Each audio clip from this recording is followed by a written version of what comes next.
नमस्कार दोस्तों, स्वागत है आपका हमारे channel target for IAS MPPSC with के। दोस्तों, हमारी यह सीरीज चल रही है एमपीपीएससी के नवीन सिलेबस के अकॉर्डिंग और अभी तक हम लोगों ने दोस्तों कवर कर लिया है पूरा का पूरा मध्य प्रदेश का प्राचीन इतिहास। जेनेसिस में मैंने आप लोगों को बताया था मध्य प्रदेश में पाषाणकालीन, पुरापाषाणकालीन, मध्य पाषाणकालीन। उसके बाद हमने देखा था जो सिंधु हड़प्पा के समकालीन मध्य प्रदेश की मालवा की ताम्रपाषाणकालीन संस्कृति थी, उसे हमने देखा। फिर उसके बाद हमने पूरा महाजनपद काल को देखा, कौन कौन से प्रमुख महाजनपद मध्य प्रदेश के अंतर्गत थे, जैसे कि अवंती, चेंदी, उन सब को देखते हुए फिर हमने मध्यकालीन इतिहास पढ़ा। पूरा का पूरा मध्य प्रदेश का मध्यकालीन इतिहास मैंने आपको कवर कराया है। और अब आधुनिक इतिहास दोस्तों, हम लोगों ने जो मध्य प्रदेश का स्वतंत्रता आंदोलन में योगदान था उसकी भी काफ़ी सारी वीडियो आ चुकी हैं और इसके अंतर्गत अब हम देख रहे हैं मध्य प्रदेश का आधुनिक इतिहास। और इसके पहले दोस्तों एक और वीडियो मैंने बनाई थी जो कि आप देख सकते हैं आपकी स्क्रीन पर। इस वीडियो में मैंने दोस्तों डिस्कस किया था आप लोगों से सिंधिया वंश, होलकर वंश, भोपाल रियासत। इसको मैंने पूरा का पूरा किया है, लगभग 1-1.5 घंटे की यह वीडियो है, इसको आप जरूर देखिए। इसमें आपकी यह सब पूरी चीज़ें कवर हो जाएंगी। और एक और वीडियो मैं अपलोड कर चुका हूं जिसका नाम है बघेलखंड का स्वतंत्रता आंदोलन में योगदान और बघेलखंड रियासत। तो बघेलखंड के अंदर जितनी भी रियासतें आती हैं उनका मैंने यहाँ पर डिस्कस किया है इस वीडियो में। तो अभी तक लगभग मेरी 37 वीडियो आ चुकी हैं, आप देख सकते हैं स्क्रीन पर। 37वें नंबर का यह मेरा लास्ट पार्ट था। तो 37वीं वीडियो आप मेरी आ चुकी हैं अभी तक। और आज हम लोग डिस्कस कर रहे हैं 38 नंबर की वीडियो है दोस्तों मेरी ये, जो आज हम लोग डिस्कस कर रहे हैं। और इसमें हम लोग डिस्कस करेंगे मध्य प्रदेश का स्वतंत्रता आंदोलन में योगदान के अंतर्गत बुंदेलखंड की प्रमुख रियासतें व उनके प्रमुख स्वतंत्रता सेनानी। तो इसमें स्पेशली आज मैं शुरुआत कर रहा हूं ओरछा रियासत से, क्योंकि ओरछा रियासत काफ़ी बड़ी है और उसका इतिहास भी काफ़ी ज़्यादा बड़ा है, क्योंकि मैं बिल्कुल शुरू से ही इतिहास को कवर कर रहा हूँ और सीधा जाके उसे स्वतंत्रता आंदोलन है वहाँ तक ले जाऊँगा, तो आप समझ सकते हैं। तो इसमें आज मैं स्पेशली इस वीडियो में जो 38 नंबर की है वीडियो है बुंदेलखंड के इतिहास के अंतर्गत केवल और केवल मैं ओरछा रियासत का डिस्कस करूंगा, क्योंकि मैं चाहता तो सभी रियासतें कर देता, मगर मैं हर रियासत के साथ जस्टिफिकेशन नहीं कर सकता था दोस्तों। ईमानदारी से मैं आपको बताऊं, काफ़ी बड़ा सिलेबस है और इन सब को अगर आप डीपली तरीके से कवर नहीं करेंगे तो काफ़ी कम चांसेस है आप लोगों के एग्जाम क्रैक करने के। क्योंकि दोस्तों आपको पता हो एमपीपीएससी का जो पुराना पैटर्न आप देख सकते हैं, काफ़ी डीपली तरीके से आपको क्वेश्चन पूछ रहा है और इतिहास में जो क्वेश्चन बनेंगे दोस्तों वह डीपली बनेंगे, यकीन मानिए। तो इसलिए डीपली तरीके से पढ़ाने के लिए हमें एक एक रियासत को टारगेट करना होगा, स्पेशली फॉर बुंदेलखंड रियासत में। तो आज मैं आपको जो बुंदेलखंड की ओरछा रियासत है उसके बारे में बताऊंगा। नेक्स्ट वीडियो जैसे ही दोस्तों आएगी उसमें मैं आप लोगों को बताऊंगा सारगढ़ रियासत, चंदेरी रियासत, वह सारे के सारे छोटे छोटे हैं, उन सबको एक वीडियो में आपको पूरा का पूरा बता दूंगा। अर्थात बुंदेलखंड की जो पूरी पूरी रियासतें हैं उनके लिए 2 वीडियो लगेंगी। यह है हमारी फर्स्ट वीडियो है बुंदेलखंड के इतिहास के लिए। सेकेंड वीडियो में पूरा का पूरा कवर करा दूंगा। तो चलिए आइए शुरू करते हैं। इस वीडियो को जरूर देख लीजिए दोस्तों। इसके अंतर्गत मैंने सिंधिया, होलकर और भोपाल रियासत के बारे में डिस्कस किया और साथ ही साथ यह भी बता देता हूं इन सभी की सभी वीडियो को आप चाहें मेरे चैनल पर जाएंगे, वहां आपको प्लेलिस्ट मिलेगी। वहां पर मैंने नाम बना दिए हैं प्लेलिस्ट के एमपीपीएससी नवीन सिलेबस के अनुसार मध्य प्रदेश का प्राचीन इतिहास, मध्य प्रदेश का मध्यकालीन इतिहास और मध्य प्रदेश का आधुनिक इतिहास। तो सभी को आप प्लेलिस्ट में जाकर देख सकते हैं। और यह भी बता देता हूं इन सब की पीडीएफ आपको मेरे टेलीग्राम चैनल पर मिल जाएगी, जिसकी लिंक डिस्क्रिप्शन में है, वहां से आप टेलीग्राम चैनल ज्वाइन कर लीजिए। इन सब की पीडीएफ जो है दोस्तों वह आपको टेलीग्राम चैनल पर मिलेगी और फ्री ऑफ कॉस्ट मिलेगी। आपको किसी भी प्रकार का कोई भी पेमेंट देने की आवश्यकता नहीं है। तो वहां से आप पीडीएफ प्राप्त कर लीजिए और उस पीडीएफ के माध्यम से आप लोग अपना रिवीजन और नोट्स तैयार कर सकते हैं। सभी लेक्चर की पीडीएफ आपको वहीं पर मिल जाएगी और इस लेक्चर की पीडीएफ भी आपको वहीं पर मिल जाएगी। तो चलिए शुरू करते हैं हमारा इंपॉर्टेंट बुंदेलखंड रियासत। सबसे पहले आपको बताऊंगा बुंदेलखंड का इतिहास, किस तरीके से बुंदेलखंड इतिहास बनता है। तो चलिए शुरू करते हैं। काशी के दोस्तों गहरवार राजपूत राजाओं के वंशज विंध्यन क्षेत्र में बसे, जो कालांतर में बुंदेला कहलाए। तो यह काफ़ी अधिक इंपॉर्टेंट आपको मानना है। यह जो इंपॉर्टेंट फैक्ट है कि काशी के जो गहरवाल राजपूत थे दोस्तों वह किस क्षेत्र में आकर बसे, विंध्यन क्षेत्र में आकर बसे, और जो कालांतर में क्या कहलाए, बुंदेला कहलाए। तो यह काफी अधिक इंपॉर्टेंट है। और बुंदेला साम्राज्य की स्थापना का श्रेय किसे जाता है, पन्ना नरेश राजा छत्रसाल को जाता है। काफी अधिक इंपॉर्टेंट इनका नाम है। तो जो बुंदेला साम्राज्य की जब भी हम चर्चा करते हैं दोस्तों तो उसको स्थापना करने का श्रेय किसे जाता है, पन्ना नरेश छत्रसाल को जाता है। और स्पेशली जो काशी के गहरवाल राजा थे, इनको आपको मालूम होना चाहिए, काशी का काफ़ी फेमस यह राजा रहे हैं, राजपूत राजा रहे हैं। और यह गहरवाल वंश जब विंध्य क्षेत्र में आकर बसता है तो कालांतर में यह क्या कहलाते हैं, बुंदेला कहलाते हैं। और बुंदेला साम्राज्य की स्थापना का स्पेशली डायरेक्ट अगर हम श्रेय दें किसी तो किसे जाता है दोस्तों, पन्ना नरेश राजा छत्रसाल को जाता है। सेकेंड इंपॉर्टेंट फैक्ट हम देखते हैं दोस्तों, 1728 1828 ईस्वी में मुगल सूबेदार मोहम्मद खान बंगस ने क्या किया था दोस्तों, छत्रसाल पर आक्रमण किया था। काफ़ी इंपॉर्टेंट यह फैक्ट है दोस्तों, और इसको यकीन मानिए अगर पूछा जाएगा बुंदेलखंड रियासत से तो इससे क्वेश्चन बनने के काफ़ी अधिक चांसेस हैं। इस सन को भी याद कर रखिए, 1728। दोस्तों यहाँ पर मैं आपको बताना चाहूँगा, जिन जिन लोगों ने बाजीराव मस्तानी मूवी देखी होगी उन वहाँ से मैं आपको रिलेट करने की कोशिश करता हूँ। उसमें आपने सीन देखा होगा कि जब मस्तानी के यहाँ पर आक्रमण होता है तो यह वही राजा छत्रसाल है, मस्तानी वाले जो आपने वहाँ पर देखा था। और इनके यहाँ पर आक्रमण कौन करता है, मुगल सूबेदार मोहम्मद खान बंगस करता है। और यह किसकी सहायता लेते हैं, बाजीराव पेशवा प्रथम की सहायता लेते हैं, जिसमें आप देखेंगे रणवीर सिंह आते हैं वहाँ पर बचाने के लिए। उस पिक्चर में थोड़ा ज़्यादा बता दिया है, मगर उसको मैं इसलिए यहाँ पर जिक्र कर रहा हूँ कि आप इजी तरीके से उससे रिलेटेड कर लेंगे। तो आप देखेंगे 1728 में यह आक्रमण हुआ था और मुगल सूबेदार जिसका नाम क्या था, बंगस खान था, ने छत्रसाल पर आक्रमण किया था। और तब छत्रसाल ने दोस्तों पेशवा बाजीराव प्रथम से 1720-1740 के समथिंग उन्होंने क्या मांगी थी, सहायता मांगी थी। तो काफ़ी इंपॉर्टेंट यह हो जाता है दोस्तों। तो किसके द्वारा आक्रमण किया जाता है पन्ना नरेश छत्रसाल पर, सूबेदार मोहम्मद बंगस खान के द्वारा आक्रमण किया जाता है और पेशवा बाजीराव इनकी सहायता करने आते हैं, जो कि आप देखते हैं बाजीराव मस्तानी मूवी में। तो उतना सीन इसलिए मैं आपको बता रहा हूँ, यह आपको रिलेट करने के लिए काफ़ी अधिक मदद करेगा। तो फिर देखते हैं दोस्तों, इस मदद के बदले क्या करते हैं राजा जो छत्रसाल है वह पेशवा को अपना पुत्र मान लेते हैं। आपको मालूम होना चाहिए इनके पहले से 2 पुत्र थे, परंतु यह अपना तीसरा पुत्र किसे मानते हैं, राजा बाजीराव प्रथम को मानते हैं और अपने राज्य का तीसरा भाग प्रदान करते हैं। तो आपको याद रखना है। और साथ ही साथ मस्तानी नामक सुंदर नृत्य का भी उनको भेंट कर देते हैं। तो जो आपने देखा था मस्तानी को साथ में ही भेंट करते हैं। कौन भेंट करते हैं दोस्तों, छत्रसाल भेंट करते हैं और पेशवा को अपना क्या मानते हैं, तीसरा पुत्र मानते हैं और इसी के साथ मस्तानी को उन्हें भेंट कर देते हैं। तो यह थे कुछ इंपॉर्टेंट फैक्ट यहाँ से संबंधित। इनको मैं इसलिए आपको रिलेट कराने की कोशिश कर रहा हूँ बाजीराव मस्तानी से, क्योंकि यह मूवी अधिकतम लोगों ने देखी होगी और आप उससे रिलेट कर सकते हैं, क्योंकि जो मूवीज़ होती हैं वह काफ़ी लंबे समय तक हमारे दिमाग में होती हैं। हमें केवल याद रखना है, इसी कोई भी तरीका हो हम उसके थ्रू याद करेंगे। तो चलिए आइए आप देखते हैं यहाँ पर कुछ इंपॉर्टेंट फैक्ट देखते हैं। अपने 3 पुत्रों, तो जो 3 पुत्र थे उनके कौन कौन थे, हृदय शाह, जगत शाह और बाजीराव प्रथम। मैंने आपको बताया इनको उन्होंने अपना तीसरा पुत्र माना था और इनके प्रारंभ में 2 इनके पुत्र थे, हृदय शाह और जगत राज।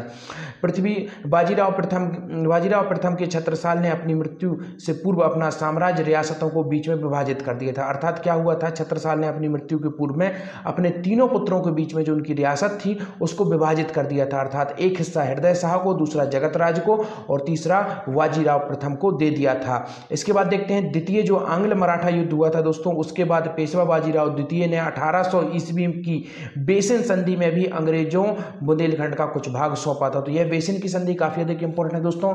और इसी बेसिन की संधि जब मराठा करते हैं, जो द्वितीय आंग्ल मराठा युद्ध होता है उसके अंतर्गत बाजीराव द्वितीय जो बेसिन की संधि करते हैं 1800 में, और इसी के अंतर्गत आप देखेंगे कि प्रथम बार बुंदेलखंड में किसका प्रवेश हो जाता है, अंग्रेजों का इंटरफेरेंस शुरू हो जाता है बुंदेलखंड में। और इसकी वजह से क्या होता है दोस्तों, जिसकी वजह से यहाँ की रियासतों और मराठों में आपसी तनाव बना रहता था, क्योंकि जब मराठा इसको अंग्रेजों को सौंप देते हैं तो इसके मराठा और अंग्रेजों के बीच में क्या हो जाता है, आपसी तनाव शुरू हो जाता है। और इसी क्रम में क्या होता है दोस्तों, दतिया रियासत के राजा परीक्षित, काफी इंपॉर्टेंट इनका नाम है दोस्तों। जब आप बुंदेला विद्रोह देखेंगे, मैंने बुंदेला विद्रोह की एक सेपरेट वीडियो बनाई है, आप चाहें प्लेलिस्ट में जाकर उसे देख सकते हैं। काफी डीपली तरीके से मैंने वहां पर समझाया है। राजा परीक्षित का काफी अधिक इंपॉर्टेंट नाम है। इनका बिलगांव का युद्ध किया था इन्होंने, चरखारी में जो पूरी की पूरी जो बड़भा मंगल जो लगाया गया था चरखारी में अंग्रेजों के विरुद्ध में, बुंदेलखंड के पूरे राजाओं को एकत्रित किया गया था वहां पर। तो उसमें राजा परीक्षित को नेतृत्व किया था, अर्थात बुंदेला विद्रोह का अगर किसी ने नेतृत्व किया था तो राजा परीक्षित वह प्रथम राजा थे। तो 15 मार्च 1804 ईस्वी को मराठाओं के विरुद्ध कंपनी सरकार से सुरक्षात्मक संधि भी कर ली थी। तो इन्होंने भी मराठाओं से सुरक्षा के लिए कंपनी से सुरक्षात्मक संधि कर ली थी। दोस्तों क्या होता था, जो अंग्रेजों का सिस्टम क्या था, मैंने शुरू से आपको बताया, सभी को मालूम है, फूट डालो और राज करो। तो वो क्या करते थे, एक तरफ तो मराठाओं से संधि करते थे और मराठाओं को उकसाते थे कि वह बुंदेलाओं पर हमला करें, और जब वो बुंदेलाओं पर हमला करते थे तो बुंदेला भी घबरा जाते थे और क्रोधवश वो भी गलत निर्णय लेने लगते थे। तो उस दौरान फिर अंग्रेज किसके पास जाते थे, बुंदेलाओं के पास जाते थे और कहते थे कि we will take your responsibility for providing you security. तो वह ये कहते थे कि हम रिस्पॉन्सिबिलिटी लेंगे आपकी सिक्योरिटी की, आप हमसे संधि कर लीजिए, जिसको हम बड़े नाम से जानते हैं सुरक्षात्मक संधि या सहायक संधि। इसी तरीके से धीरे धीरे करके जो अंग्रेज हैं वह अपना इंटरफेयर बढ़ाते थे भारतीय रियासतों में। तो यही वो नीति थी, फूट डालो लो और राज करो की नीति। और इसी के अंतर्गत क्या हुआ था, उन्होंने मराठाओं से वसीन की संधि की। और यहाँ पर आप देखेंगे दतिया रियासत के राजा परीक्षित से 15 मार्च 1804 को क्या करते हैं, सुरक्षात्मक संधि कर लेती है कंपनी। और फिर देखिए आप 1810 में गड़ाकोटा रियासत पर भोसले ने आक्रमण किया। तो मैंने आपको बताया था यह जो रियासतें थी यह बट गई थी 3 भाग में। तो जो गड़ाकोटा पर शासन किसका था दोस्तों, गड़ाकोटा पर शासन था बुंदेलाओं का। और इस पर आक्रमण कौन करते हैं, मराठा करते हैं, मराठा भोसले थे, इनके द्वारा आक्रमण किया जाता है। तो फिर क्या होता है दोस्तों, जिसमें राजा मर्दन सिंह क्या होता है, मारे गए। तो इसमें राजा मर्दन सिंह क्या हो जाते हैं, शहीद हो जाते हैं। इस युद्ध में राजा मर्दन सिंह कहाँ के राजा थे, गड़ाकोटा रियासत के राजा थे। और इनके पुत्र कौन होते हैं दोस्तों, इनके पुत्र होते हैं अर्जुन सिंह। और यह क्या करते हैं, यह उस समय सिंधिया से सहायता मांगते हैं, क्योंकि सिंधिया सभी को मालूम है उस समय एक बड़ा राज्य हो चुका था ग्वालियर का सिंधिया वंश। तो सिंधिया कौन थे, यह भी मराठा थे। तो सिंधिया ने भोसले को परास्त कर दिया दोस्तों, कर अर्जुन सिंह से गड़ाकोटा रियासत प्राप्त कर ली। तो इन्होंने एक चीज़ तो आपको मालूम होना चाहिए, कोई भी राजा या राजनीति में कोई भी चीज़ मदद करने के लिए नहीं होती है, वहाँ पर अपने अपने फ़ायदे देखे जाते हैं। तो सिंधिया को फ़ायदा दिखा कि हम अगर तुम्हारी मदद करेंगे अर्जुन सिंह, तो हम तुम्हारी जो गड़ाकोटा रियासत है उसको हम अपने पास ले लेंगे। अर्जुन सिंह इस बात को मान लेते हैं और गड़ाकोटा रियासत किसे दे देते हैं, सिंधिया वंश को दे देते हैं। तो इस प्रकार जो गड़ाकोटा रियासत है वह कहाँ पर पहुँच जाती है, सिंधिया वंश के पास चली जाती है। और सायगढ़ रियासत का जो शासन संचालन कौन करता है, अर्जुन सिंह सायगढ़ रियासत का शासन संचालन करते हैं। तो यहाँ पर काफी अधिक इंपॉर्टेंट है। तो अर्जुन सिंह कहाँ पर शासन संचालन करते हैं, सायगढ़ रियासत पर। आगे देखते हैं क्या है न्यूज, ओरछा रियासत। अब हम यहाँ पर तो मैंने आपको पूरा का पूरा जो ब्रीफली तरीके से था, छोटे छोटे रूप में मैंने आपको समझा दिया क्या क्या पूरा हिस्ट्री थी, कहाँ पर क्या हो रहा था, किस तरीके से अंग्रेजों और जो बुंदेला हैं उनके बीच में, सॉरी दोस्तों, मराठा और बुंदेला के बीच में संघर्ष को बढ़ाया, अंग्रेजों ने ही इसे बढ़ाया। और फिर आप देख सकते हैं किस तरीके से अलग अलग संधियाँ करके सभी लोगों के राज्य को हड़पने की कोशिश की। और बुंदेलखंड पर किस तरीके से आप देखेंगे धीरे धीरे अंग्रेजों का प्रभुत्व बढ़ता जाता है। तो बुंदेलखंड की सबसे प्रमुख रियासत थी दोस्तों ओरछा रियासत। वर्तमान में यह भी बता देता हूं दोस्तों, ओरछा को जो यूनेस्को की विश्व धरोहर सूची है उसमें शामिल कर लिया गया है। लैंडस्केप कार्यक्रम के अंतर्गत इसे शामिल किया गया है। ओरछा और ग्वालियर दोनों शहरों को शामिल किया गया है। और अब ओरछा रियासत काफी अधिक इंपॉर्टेंट है, राम राजा का मंदिर यहाँ पर काफी अधिक फेमस है। तो इस रियासत से संबंधित क्या क्या इंपॉर्टेंट फैक्ट है, बिल्कुल शुरुआत से इसको हम डिस्कस करेंगे और अंत पर ले जाऊंगा बिल्कुल डायरेक्ट। आप समझ सकते हैं किस तरीके से अंग्रेजों से युद्ध होता है और किस तरीके से यह रियासत डायरेक्ट अंग्रेजों के अंडर में जाती है। तो चलिए शुरू करते हैं। ओरछा रियासत, ओरछा राजवंश के संस्थापक कौन थे दोस्तों, काफी अधिक इंपॉर्टेंट इनका नाम है रुद्र प्रताप। नाम याद रखना है दोस्तों। ओरछा के राजवंश के संस्थापक कौन थे, बुंदेला राजवंश के संस्थापक कौन थे, रुद्र प्रताप थे। और इनका शासनकाल क्या था, 1501 से 1531 था दोस्तों। और यह किसके समकालीन थे दोस्तों, यह मुगल साम्राज्य बाबर के समकालीन थे। अर्थात आप समझ सकते हैं जिस समय बाबर भारत में एंटर करके आप देखते हैं और वह अपना शासन स्टेब्लिश करता है, और उसी दौरान जो ओरछा में एक राजवंश की स्थापना होती है जिसे हम बुंदेला राजवंश के नाम से जानते हैं। और इसके संस्थापक कौन थे, रुद्र प्रताप थे। और यह ओरछा में इस वंश की स्थापना करते हैं। और यह किसके समकालीन थे, यह बाबर के समकालीन थे दोस्तों। बाबर कौन था दोस्तों, आपको मालूम होना चाहिए, जो मुगल वंश था, मुगल साम्राज्य था, उसका संस्थापक था बाबर। अब देखते हैं नेक्स्ट फैक्ट। अब क्या होता है दोस्तों, रुद्र प्रताप की मृत्यु के बाद इनके जो श्रेष्ठ पुत्र हैं, अर्थात आपको मालूम होना चाहिए हिंदू धर्म के अकॉर्डिंग जो बड़ा पुत्र होता है वही राज्य की गद्दी संभालता है। तो रुद्र प्रताप की जब मृत्यु होती है तो उसके बाद उनके जो ज्येष्ठ पुत्र हैं कौन है, भारती चंद्र। काफी अधिक इंपॉर्टेंट इनका नाम है। क्यों अधिक इंपॉर्टेंट नाम है यह भी आप लोगों को बताता हूं। भारती चंद्र का नाम क्यों अधिक इंपॉर्टेंट है, तो चलिए इसके बारे में हम लोग डिस्कस करते हैं। इनका नाम इसलिए इंपॉर्टेंट है दोस्तों, यह क्या करते हैं 1531 से 1554 तक ओरछा के राजा बने रहते हैं। और यह काफी अधिक इंपॉर्टेंट बात यह है कि दोस्तों यह ओरछा का जो महल है उसका यह निर्माण कराते हैं। और जो जैसे ही यह निर्माण पूरा होता है, कब हो जाता है 1539 में यह जो ओरछा का महल है यह बनके तैयार हो जाता है। और यह क्या करते हैं दोस्तों, अपनी राजधानी इसी वर्ष, पुरानी राजधानी, अर्थात आपसे क्वेश्चन पूछा जाएगा कि जो बुंदेला राजवंश था इसकी पुरानी राजधानी क्या थी, तो पुरानी राजधानी थी दोस्तों गढ़कुंडा। इसको याद रखना है, काफी अधिक इंपॉर्टेंट है दोस्तों। गढ़कुंडा इनकी पुरानी राजधानी थी, परंतु इसके बाद ओरछा इनकी सेकंड राजधानी बनती है ओरछा। और इसे लाने का श्रेय किसे जाता है दोस्तों, इसे लाने का श्रेय जाता है भारती चंद्र को। तो इनका नाम काफी अधिक इंपॉर्टेंट है।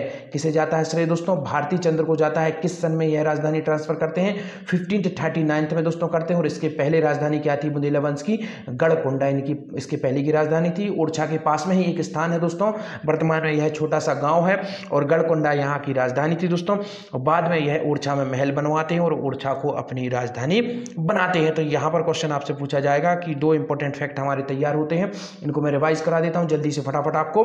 तो ओरछा राजवंश का संस्थापक कौन था दोस्तों? जो बुंदेला राजवंश था, इसका संस्थापक था रुद्र प्रताप, और यह किसके समकालीन था? यह समकालीन था बाबर के।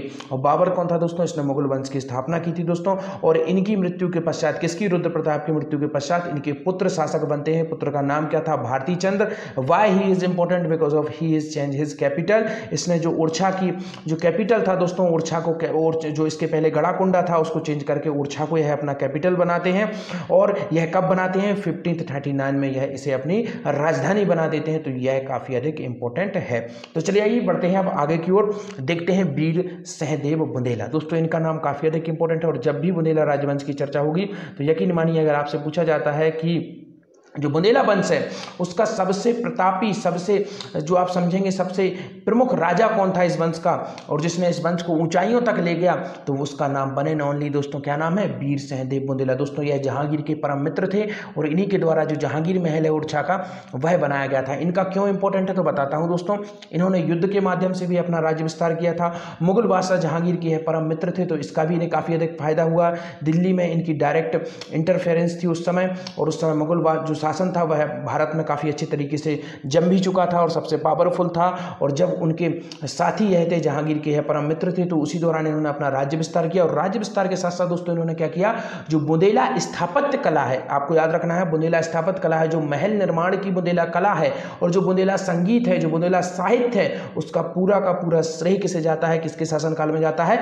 वीर सहदेव बुंदेला के शासनकाल को जाता है। क्योंकि इन्हीं के शासनकाल में जो बुंदेला साहित्य है, बुंदेला स्थापत्य है, वह अपने चरम पर पहुंचता है। दोस्तों आपको यकीन नहीं होगा, इनके द्वारा 52 इमारतें बनाई गई थी। आप समझ सकते हैं कौन कौन सी वह इमारतें थी, वह सभी मैं आपको आगे बताऊंगा। तो आप समझ सकते हैं इनका कितना अधिक योगदान था बुंदेला स्थापत्य कला में।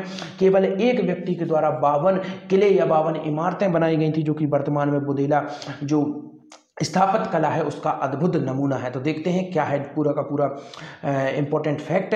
अकबर के समय यहाँ के राजा कौन बने थे दोस्तों? मधुकर शाह। जैसे हमने पहले आपको बताया था, रुद्र प्रताप किसके शासनकाल में थे? बाबर के शासनकाल में थे।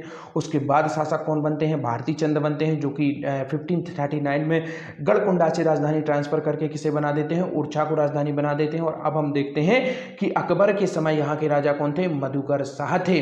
और मधुकर शाह की दोस्तों अकबर से बिल्कुल भी अच्छी जो तालमेल था वह नहीं था। कई युद्ध हुए थे दोस्तों, और कई बार अकबर ने इन्हें पराजित भी किया था। तो इसको भी आपको याद रखना है। तो अकबर के साथ राजा मधुकर शाह के क्या हुए थे? कई बार युद्ध हुए थे। तो यह भी पॉइंट आपको याद रखना है। और अकबर के समय बुंदेला वंश का जो राजा थे वह कौन थे? मधुकर शाह थे। तो देखते हैं इसके बाद आप देखें दोस्तों, यहाँ पर एक और इंपॉर्टेंट फैक्ट आपको बता देता हूँ। जो राजा मधुकर शाह हैं दोस्तों, इन्हीं की जो रानी थी, उन्हीं के द्वारा दोस्तों राजा राम मंदिर बनवाया गया था ओरछा में। इसको भी आपको याद रखना है। तो क्वेश्चन आपसे पूछ लिया जा सकता है, जो राम राजा का मंदिर है वह किसके शासनकाल में निर्माण कराया गया था? तो राजा मधुकर शाह के शासनकाल में निर्माण कराया गया था। कई बार इनका अकबर से युद्ध हुआ, मगर कई बार यह हारे, और इन्होंने भी कई बार अकबर मुगल बादशाह की सेना को पराजित किया। तो अब देखते हैं हम यहाँ पर जहांगीर ने बीरसिंह बुंदेला को ओरछा राज्य की बड़ौनी जहांगीर के स्वामी थे। तो यह काफी अधिक इंपॉर्टेंट है। मैंने शुरुआत में आपको बताया था कि जहांगीर से काफी अधिक मित्रता थी बीरसिंह देव बुंदेला की, और जो ओरछा राज्य की बड़ौनी जागीर के स्वामी थे। तो प्रारंभ में दोस्तों जो बीरसिंह देव थे, यह एक बड़ौनी जगह थी, वहां पर ओरछा के अंतर्गत एक छोटी सी रियासत थी, जागीर थी, उसके यह स्वामी थे। परंतु जहांगीर क्या करता है? इन्हें पूरे ओरछा की राज्य गद्दी दे देता है। और बीरसिंह देव ने ही अकबर के शासनकाल में क्या करते हैं? जहांगीर के कहने पर दोस्तों आप समझ सकते हैं इनकी मित्रता कब बढ़ी?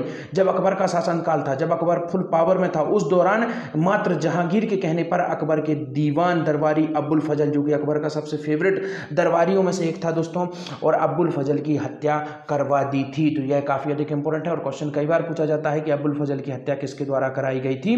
तो बीरसिंह देव बुंदेला के द्वारा हत्या करवा दी गई थी। और बाद में जहांगीर ने क्या किया था दोस्तों? बीरसिंह को ओरछा का शासक बना दिया था। अर्थात यह कोई फ्री में नहीं किया था जहांगीर के मात्र कहने पर। अकबर जो कि उस समय बादशाह था भारत का, उससे डायरेक्ट दुश्मनी ले ली थी किसने? बीरसिंह देव बुंदेला ने। उन्होंने अपनी मित्रता का परिचय दे दिया था, और उसी मित्रता को रिवॉर्ड के रूप में जहांगीर द्वारा उन्हें ओरछा का शासक बना दिया था। और इनके अग्रज अर्थात इनके जो बड़े भाई थे राम शाह, को वहाँ से अपदस्थ कर दिया था। जो कि मैंने शुरुआत में बताया था, हमेशा बड़े भाई राजा बनते थे, परंतु जहांगीर क्या करता है, इनके जो बड़े भाई उनको अपदस्थ करके चंदेरी का राज्य दे देता है, अर्थात इन्हें चंदेरी भेज देता है इनके बड़े भाई को, और जो ओरछा राज्य वह सीधा सीधा किसे दे देता है, वीरसेन देव बुंदेला को दे देता है। कौन दे देता है, जहांगीर दे देता है, और इनकी और जहांगीर की मित्रता काफी अधिक थी। तो अब आते हैं हम लोग नेक्स्ट फैक्ट पर, देखते हैं बुंदेली स्थापत्य कला, क्योंकि मैंने शुरुआत में ही आपको बताया था, स्पेशली वीरसेन देव बुंदेला को जब हम डिस्कस करते हैं तो वीरसेन देव बुंदेला का सर्वाधिक योगदान अगर कोई था दोस्तों तो बुंदेली स्थापत्य कला के क्षेत्र में था। लगभग 52 इमारतों का इनके द्वारा निर्माण किया गया था। कौन कौन से भाई इंपॉर्टेंट फैक्ट है उनको मैं यहाँ पर बता देता हूँ, क्योंकि दोस्तों प्री में फैक्ट काफी अधिक इंपॉर्टेंट होंगे। आपसे डायरेक्ट क्वेश्चन पूछा जाएगा कि दतिया के सतखंडा महल का निर्माण किसने कराया था। दोस्तों इन्होंने ही कराया था। झांसी के महल का निर्माण किसने कराया था, इन्होंने ही कराया था दोस्तों। किसने, वीरसेन देव बुंदेला ने। आपसे क्वेश्चन पूछ लिया जाएगा कि ओरछा में जहांगीर महल का निर्माण किसने कराया था, वीरसेन देव बुंदेला ने ही कराया था। तो यह सब क्वेश्चन आपसे पूछे जाएंगे। तो देखते हैं, वीरसेन देव ने स्थापत्य कला के क्षेत्र में नवीन बुंदेली स्थापत्य कला शैली को जन्म दिया। तो दोस्तों जो बुंदेली स्थापत्य कला शैली है उसको जन्म किसने दिया था दोस्तों, वीरसेन देव ने जन्म दिया था। बुंदेली स्थापत्य शैली को जन्म दिया था। इन्होंने दोस्तों दिसंबर 1618 में एक साथ दोस्तों कितनी इमारतें बनवाई थी, 52 इमारतों की नींव डाली थी। तो आप समझ सकते हैं 1618 में इन्होंने क्या किया था, सीधा सीधा एक साथ 52 अर्थात 52 इमारतों की नींव डाली गई थी, और यह अपने आप में अद्वितीय है। और जिसमें दोस्तों कौन कौन सी इंपॉर्टेंट है इनके बारे में आपको बता देता हूं। दतिया का सतखंडा महल काफी अधिक इंपॉर्टेंट है, इसको याद रखिए, पूछा जा सकता है आपसे। और मथुरा का केशव राव मंदिर, तो यह भी बने ओनली एन इंपॉर्टेंट मंदिर है। मथुरा में भी इनके द्वारा केशव राव मंदिर बनाया गया था। और करेरा का किला दोस्तों जो शिवपुरी में है। झांसी का किला, धमोनी का किला दोस्तों जो शिवपुरी में है, यहाँ पर धमोनी उर्स भी लगाया जाता है दोस्तों, इसको भी आपको याद रखना है दोस्तों। और ओरछा का किला भी इनके द्वारा, ओरछा का दोस्तों जहांगीर महल आदि इनके द्वारा बनाए गए थे। तो यह भी काफ़ी अधिक इंपॉर्टेंट है दोस्तों सॉरी, यह जो धमोनी का किला है दोस्तों यह कहाँ पर है, यह सागर के पास में है, ना कि शिवपुरी के। तो यहाँ पर भी इनके द्वारा बनाया गया था। तो यह काफ़ी अधिक इंपॉर्टेंट है। तो चलिए आइए देखते हैं नेक्स्ट इंपॉर्टेंट फैक्ट देखते हैं। इसके पश्चात दोस्तों जुझार सिंह एवं पहाड़ सिंह ओरछा के प्रमुख राज्य रहे, अर्थात जुझार सिंह और पहाड़ सिंह ओरछा के राज्य प्रमुख बनते हैं। और इसके बाद आप देखेंगे झांसी के मराठाओं द्वारा फैलाई जा रही अराजकता के बीच, तो मैंने शुरुआत से आपको बताया था अंग्रेज क्या करते थे, एक दूसरे को उकसाते थे और फिर अलग अलग करके दोनों से संधियां कर लेते थे। इसी क्रम में आप देखेंगे कि झांसी में क्या हो रहा था, उस दौरान मराठाओं द्वारा अराजकता फैलाई जा रही थी। और इस अराजकता के बीच क्या होता है दोस्तों, विक्रमजीत सिंह शासक बन जाते हैं। 1776 टू 1817 में यह राजा रहते हैं, यह इनका कालखंड है, आप देख सकते हैं। तो जो झांसी में मराठाओं द्वारा अराजकता फैलाई जा रही थी, उस समय कौन शासक बन जाते हैं, विक्रम सिंह बन जाते हैं। और मराठाओं के आतंक एवं लूटमारी से परेशान होकर 1783 में इन्होंने अपनी राजधानी ओरछा से हटाकर क्या बना ली दोस्तों, टेहरी बना ली, जिसे 1787 में टीकमगढ़ कहा गया। तो यहां से आपको काफी अधिक इंपोर्टेंट फैक्ट मिलते हैं कि 2 बार राजधानी बदली जाती है। पहली बार मैंने आपको बताया था भारती चंद द्वारा राजधानी बनाई जाती है। कौन सी राजधानी थी, 15 जो आप देखेंगे 39 में क्या होता है, भारती चंद द्वारा गढ़कुंडा से राजधानी चेंज करके क्या बनाई जाती है, ओरछा को बनाया जाता है। और अब आप देखेंगे यहां पर क्या होता है कि जब मराठाओं द्वारा लूटमारी और परेशान होकर इनसे, तो 1787 में दोस्तों क्या करते हैं, ओरछा से राजधानी हटाकर क्या बना देते हैं, टेहरी बना देते हैं। और जिसे वर्तमान में हम किस नाम से जानते हैं, टीकमगढ़ के नाम से जानते हैं। तो यह काफी अधिक इंपॉर्टेंट है। तो किसके द्वारा यह राजधानी चेंज की गई थी, विक्रमजीत सिंह द्वारा ट्रांसफर की गई थी। 1776 से 1870 में यह राजा थे और इनके द्वारा यह राजधानी चेंज की गई थी, जो कि काफी अधिक इंपॉर्टेंट है। और विक्रमजीत सिंह के बाद उनके पुत्र धर्मपाल शासक बनते हैं 1870 और 1834 में दोस्तों। और यह जो 1817 का सन है दोस्तों काफी अधिक इंपॉर्टेंट है। क्यों इंपॉर्टेंट है, क्योंकि जो वारेन हेस्टिंग्स था दोस्तों वह पिंडारियों का दमन करने के लिए बुंदेलखंड में आया था। किसके शासनकाल में आया था, धर्मपाल के शासनकाल में ही वह यहां पर आया था। तो यह पॉइंट आपको याद रखना है, आगे आपको शायद नहीं मिलेगा लिखा हुआ, तो आप नोट कर लीजिए कहीं पर। धर्मपाल के शासनकाल में दोस्तों वारेन हेस्टिंग जो पिंडारियों का दमन करने के लिए 1817 में कहां पर आया था, बुंदेलखंड में आया था। और इसी दौरान दोस्तों ग्वालियर के राजा से भी उसने संधि की थी, दौलत राव सिंधिया से उसने संधि की थी। क्योंकि 1810 में आप देखेंगे उज्जैन से राजधानी ट्रांसफर करके क्या बना दी जाती है, ग्वालियर बना दी जाती है। किसकी, सिंधिया वंश की। पूरा का पूरा मैंने कवर किया है लास्ट वीडियो में, जिसका मैंने आपको बताया है, उसको आप प्ले लिस्ट में जाकर देख सकते हैं। पूरा ग्वालियर का इतिहास उसमें कवर किया है मैंने, पूरा का पूरा मराठाओं का इतिहास मैंने उसमें कवर किया है, बघेलखंड का इतिहास भी पूरा हो गया है। तो इन सबको आप वहां पर देख सकते हैं। तो तो इसके बाद कौन बनते हैं, धर्मपाल शासक बनते हैं। अब देखते हैं धर्मपाल से संबंधित काफ़ी अधिक इंपॉर्टेंट दोस्तों, इनसे अधिक इनकी रानियाँ फेमस थी। क्यों फेमस थी बताता हूँ आगे। धर्मपाल सिंह की दोस्तों 3 रानियाँ थी, इनके तीनों के नाम क्या थे, गरई रानी, लड़ई रानी और हरई रानी। दोस्तों काफ़ी अधिक इंपॉर्टेंट है, गरई रानी, लड़ई रानी और हरई रानी दोस्तों। और तीनों के पास संतान नहीं थी, अर्थात तीनों निसंतान थी, इनके स्वयं के पुत्र नहीं हुए थे। तो यह गोद लेते हैं, और जब गोद लेते हैं दोस्तों तो फिर दोबारा से आपसी संघर्ष शुरू हो जाता है। कोई रानी सोचती है मेरा पुत्र बने, कोई सोचता है मेरा पुत्र बने, और इस दौरान यह संघर्ष बढ़ता जाता है और अंग्रेज इस बात का फायदा उठाते हैं। और यहाँ पर आप देख रहे होंगे दोस्तों, एक नाम आपको मिल रहा होगा, यहाँ पर मैं आपको देखिए रेड लाइट से मैं आपको यहाँ पर इंडिकेट कर देता हूँ, लड़ई रानी। काफ़ी अधिक इंपॉर्टेंट नाम है इनका। क्यों इंपॉर्टेंट नाम है दोस्तों, इनको बुंदेलखंड की विक्टोरिया कहा जाता था। आप समझ सकते हैं, एकमात्र ऐसी रानी है जिसे बुंदेलखंड की विक्टोरिया कहा गया है, जिसका नाम है लड़ई रानी। क्यों, आगे मैं आपको बताऊंगा। तो चलिए आइए देखते हैं इन्हीं के समय में क्या हुआ दोस्तों। किसके समय में, मैंने आपको बताया था लॉर्ड हेस्टिंग किसके समय में, धर्मपाल के समय में पिंडारियों का दमन करने हेतु कहाँ आता है, बुंदेलखंड आता है 1817 में। काफ़ी अधिक इंपॉर्टेंट है ये 1817, तो इसे याद रखिए, बिल्कुल भी भूलने की जरूरत नहीं है। 1817 में पिंडारियों का दमन करने कहाँ पर आता है दोस्तों, लॉर्ड हेस्टिंग आपके बुंदेलखंड आता है। और इसी समय दोस्तों यह जाता है कहाँ पर, यह ग्वालियर के राजा से भी इसी समय दौलत राव सिंधिया से संधि करता है और पिंडारियों का दमन करता है दोस्तों। बुंदेला विद्रोह के दमन में रानी लड़ई सरकार अंग्रेजों का साथ दे रही थी। तो जो मैंने आपको नाम बताया था इनका, लड़ई सरकार, इनको लड़ई सरकार भी कहा जाता था और लड़ई रानी भी बोलते थे।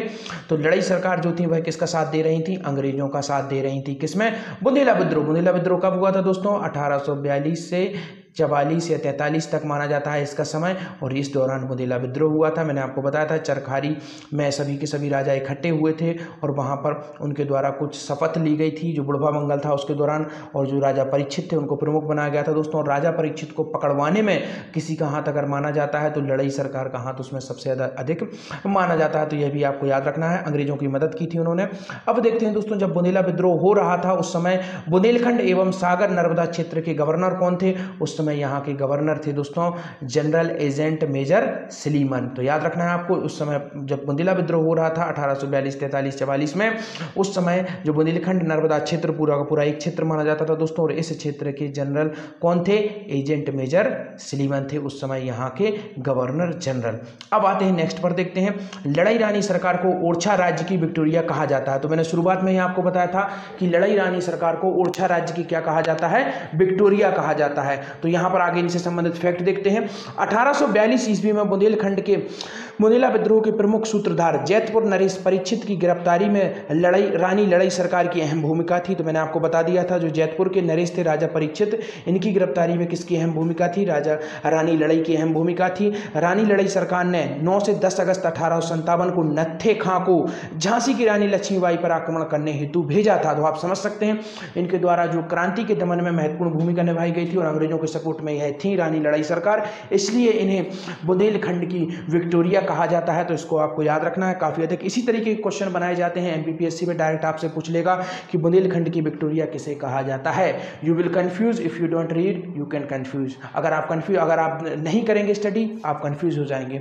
इसलिए मैं आपको यहाँ पर यह पूरे के पूरे पॉइंट बता रहा हूँ। इसी तरीके से जो जितने अधिक डीपली क्वेश्चन हैं दोस्तों, मैंने अदर वीडियोज में भी कवर किए हैं। काफी छिपे हुए क्वेश्चन, काफी डीपली क्वेश्चन मैंने कवर किए हैं, जो कि प्री नहीं दोस्तों, आपको मेंस में भी काफी मदद करेंगे। क्योंकि मेरा उद्देश्य केवल प्री के लिए नहीं दोस्तों, पूरा मेंस और प्री दोनों के हिसाब से मैं ये वीडियो लेकर आता हूं। तो दोनों को आप अच्छे तरीके से कवर कर सकते हैं।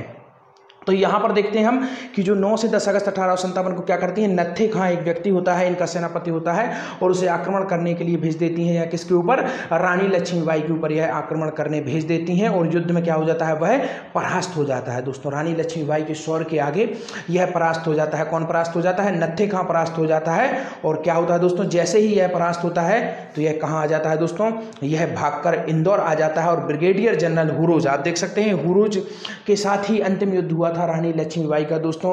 और यह काफी अधिक इंपॉर्टेंट है, 8 जून को युद्ध हुआ था। तो यह भी आपको याद रखना है। और क्या होता है, जनरल हुरोज बुंदेलखंड क्रांति में दमन में मदद करने लगता है। तो क्या करता है दोस्तों, यह जो नत्थे खां होता है जिसे रानी लड़ई सरकार भेजती है रानी लक्ष्मीबाई पर आक्रमण करने, यह वहां पर हार जाता है। जैसे ही यह रानी लक्ष्मीबाई से परास्त होता है तो यह लौटकर कहाँ भागता है, इंदौर की तरफ भागता है।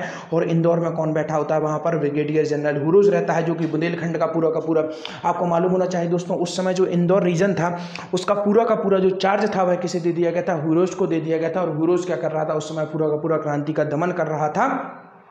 और उस दौरान जो क्रांति का प्रमुख क्षेत्र था किस समय, बुंदेला विद्रोह के बाद 1857 की क्रांति में जो क्रांति का प्रमुख क्षेत्र था दोस्तों वह बुंदेलखंड का एरिया ही काफ़ी अधिक विस्तृत थी क्रांति, और वहीं पर जनरल हुरुस द्वारा उसका दमन किया जाता है। और जब हम देखते हैं बुंदेला विद्रोह, तो मैंने लास्ट में आपको बताया था उस समय यहाँ का जो जनरल था वह कौन था दोस्तों, सिलीमैन था, तो आपको याद रखना है। और बुंदेलखंड में क्रांति के दमन में मदद करता है, किसकी मदद करता है दोस्तों, यह जो नत्थे खां रहता है यह मदद करता है बुंदेलखंड में क्रांति के दमन में जनरल हुरुस के। और जनरल हुरुस से ही आप देखेंगे आगे चल के रानी लक्ष्मीबाई का युद्ध होता है, और इसके बाद में 1857 की क्रांति का यह लोग दमन करने में सफल हो जाते हैं। और आगे आप देखेंगे तात्या टोपे को जब फांसी दे दी जाती है, और इसी के साथ जो शिवपुरी में उन्हें फांसी दे दी जाती है, और इसी के साथ आप देखेंगे 1857 की क्रांति का अंत होता है। और फिर क्या होता है दोस्तों, यहाँ से जो प्रतिक्रिया होती है कि वायसराय का पद बना दिया जाता है, और कैनिंग जो होता है वह प्रथम वायसराय बनता है भारत देश का। और वह क्या करता है दोस्तों, डायरेक्ट जो शासन है वह कंपनी से लेकर के इसके हाथ में दे दिया जाता है, ब्रिटिश क्राउन के हाथ में दे दिया जाता है, अर्थात ब्रिटिश महारानी के हाथ में दे दिया जाता है। दोस्तों यहाँ तक था हमारा पूरा का पूरा ओरछा रियासत, पूरा स्वतंत्रता आंदोलन भी मैंने इसमें कवर किया है। और जो कुछ इंपॉर्टेंट इसके फैक्ट हैं दोस्तों वह आप देख सकते हैं। बुंदेला विद्रोह जैसे कि मैंने आपको बताया, वह मैं सेपरेट वीडियो बना चुका हूँ बुंदेला विद्रोह की, उसको आप जरूर जाके देख लीजिए, तो उसमें आपका पूरा का पूरा बुंदेला विद्रोह कवर हो जाएगा। 1857 की क्रांति की भी मैं सेपरेट वीडियो लेकर आया हूँ, उसमें आपका पूरा का पूरा कवर हो जाएगा। यहाँ पर मैं केवल फोकस रख रहा हूँ रियासतों पर, और वह मैंने आपको कवर करा दी है। तो आई होप वीडियो अगर अच्छी लगी हो तो चैनल को लाइक करिए, सब्सक्राइब करिए दोस्तों, और इसकी PDF लेना ना भूलिए दोस्तों। धन्यवाद, thank you so much watching.